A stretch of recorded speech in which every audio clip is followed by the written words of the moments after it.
Hello friends, welcome to our channel physiotherapy by heart, cure for sure. So friends, आज का हमारा topic है stenosis और इसको हम क्रॉनिक पीआईवीडी भी कहते हैं। जैसे मैंने आपको पहली वीडियो में बताया ही था कि पीआईवीडी में होता क्या है।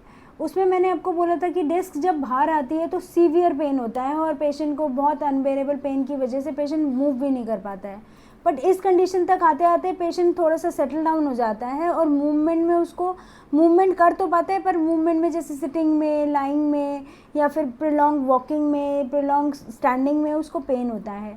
तो इसको कैसे हम इसको ठीक कर सकते हैं और हर समय का परसिस्टेंट पेन से कैसे हम इससे निजात पा सकते हैं, इस चीज़ के लिए मैं आपको आज कुछ एक्सरसाइजेस बताऊंगी जिसको आप रेगुलर बेसिस पे अगर अपने रूटीन में लाएंगे तो आपको ज़रूर इससे फ़ायदा मिलेगा।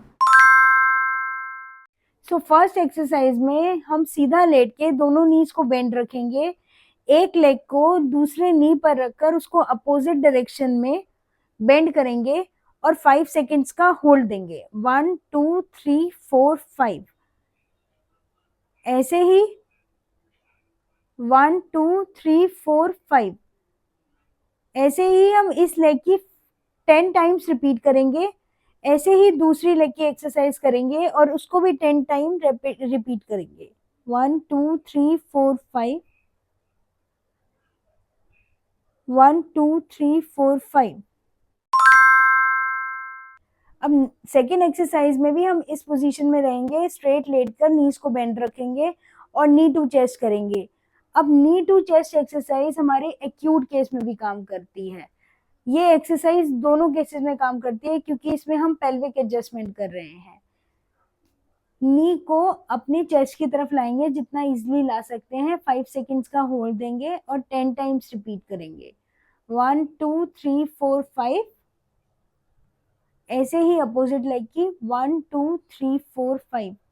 हर एक लेग की हम 10 रेपिटेशंस देंगे फिर 5 सेकेंड्स होल्ड। अब थर्ड एक्सरसाइज में हम अपने दोनों हैंड्स को अपनी बैक के नीचे रखेंगे और बैक को नीचे पुश करते हुए हिप को हल्का सा ऊपर उठाएंगे। 1 2 3 4 5 1 2 3 4 5। इस एक्सरसाइज को आप बहुत ध्यान से देखना क्योंकि इसमें हम ब्रिजिंग नहीं कर रहे, इसमें सिर्फ हल्का सा हिप को लिफ्ट कर रहे हैं हम। 1 2 3 4 5 1 2 3 4 5।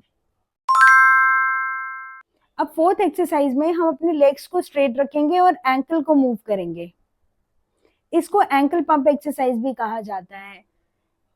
जितनी बार आप इजीली कर पा रहे हो उतनी बार अपनी एंकल को मूव करो, वेदर इट इज 10 रेपिटेशन और 15 रेपिटेशंस।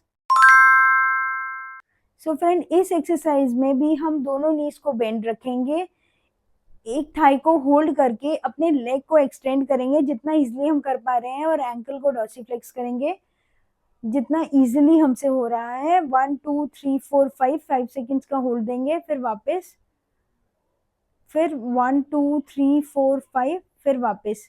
ऐसे ही 10 रेपिटेशन करेंगे इस लेग की और 10 ही इस लेग की। 1 2 3 4 5 1 2 3 4 5। ये तो फ्रेंड्स कुछ एक्सरसाइज थी जो आप स्ट्रेंथनिंग के लिए कर रहे हो, बट एक बार जब आपका पेन कंट्रोल्ड हो गया है बैक में और नेक में, बैक में और लेग में आप पेन नहीं फील कर रहे हो, तो दो और स्ट्रेंथनिंग एक्सरसाइजेस मैं आपको बताती हूँ जिससे आपको आगे फ्यूचर में भी आपको ये प्रॉब्लम बार बार नहीं आएगी। इस एक्सरसाइज को हम सुपरमैन एक्सरसाइज भी कहते हैं। इसमें हम अपोजिट लेग, कॉन्ट्रालेटरल लेग और हैंड को हम मूव करेंगे। 1 2 3 4 5 1 2 3 4 5। ऐसे ही 10 रेपिटेशन इस हैंड की और 10 रेपिटेशन इस हैंड की। 1 2 3 4 5 1 2 3 4 5। इस एक्सरसाइज में हम स्टैंडिंग पोजीशन में रहेंगे और बैक को एक्सटेंड करेंगे। Both the hands on the back and extend the back. 1 2 3 4 5 1 2 3 4 5। ऐसे ही हम इस एक्सरसाइज को 10 टाइम्स रिपीट करेंगे। Thank you. सो फ्रेंड्स, ये थी कुछ एक्सरसाइजेज। अगर आप कंसिस्टेंटली इसको फॉलो करोगे तो रियली में आपको अपने पेन में रिलीफ मिलेगा। और please like share and subscribe. Thank you for watching, see you in the next video.